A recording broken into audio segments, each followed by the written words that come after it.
Matthew O'Neill was 6 years old when his adoptive parents told him he had AIDS. I was born with the virus. My mother had it, and that's how I contracted it, through birth. He says his biological mother most likely contracted HIV through intravenous drug use. I was taken out of my mother's custody because she was found doing crack cocaine outside of the hospital an hour after giving birth to me.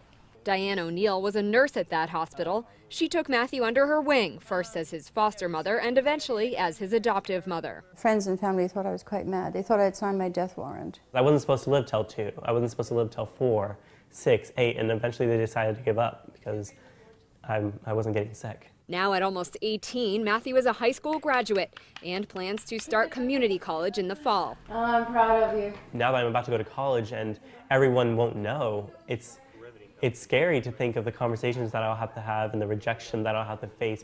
Dr. Charlotte Barbe-Morel is Matthew's physician and a pediatric infectious disease specialist at Georgetown University Hospital. She says treating HIV-positive children is like cooking without a cookbook, which is never very comfortable in medicine. The transmission rate from mother to child used to be about 1 in 3.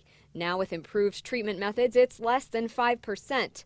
Joshua Pillman was born HIV positive. His mother contracted the virus through blood transfusions following an automobile accident that left her in a wheelchair. She says the diagnosis was horrible. The doctor that I had was strongly pushing me to have an abortion, and that just wasn't an option for us. That was more than 15 years ago. Now the Pillmans have 2 more adopted children, Isaiah and Isabella. Isaiah was also born with the virus. Jean, Joshua, and Isaiah each take a handful of pills morning and night. Kaletra, I take 4 of those. Despite this regimen, Joshua says he tries not to let HIV control his life. I have never felt anger.